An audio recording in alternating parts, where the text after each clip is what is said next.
Maayong hapon, anilamutuan on news update sa Butuan City Public Information Office. Gilauman nga magamit na sa May 2026 ang Butuan City Command Center sa may Barangay Villacananga ng syudad. Sa pagkakaroon, padayon pa ang pagkumpleto sa mga pasilidad o civil works, apil na ang pag-instalar sa electrical system. Sunod niini ang interior finishing, information technology infrastructure o information and communication technology system. Ang command center mahimong sentro sa tanang datos sa Butuan City.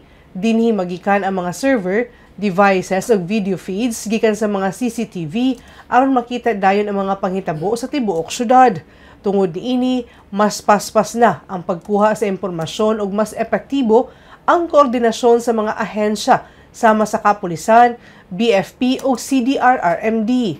Tungod sa integrated communication system, mas dali na ang pag-dispatch o pag-deploy sa mga personnel, paghatod sa logistics o paghimo sa relief operations panahon sa emerhensya. Kining inisyatibo nagpakita sa proactive management approach sa Butuan City Government aron mapangandaman ang mga kalamidad ug emerhensya ug masiguro ang kaluwasan sa katawhan ug ang organisadong pagresponde sa mga sitwasyon. Og mo katong update ning adlaw alang sa pa mga updates, follow you like ang official Facebook page, TikTok, Instagram ug subscribe sa YouTube channel sa Butuan City Public Information Office. 42 days na lang, Pasko na. Ako si Charmaine Awitan, daghang salamat.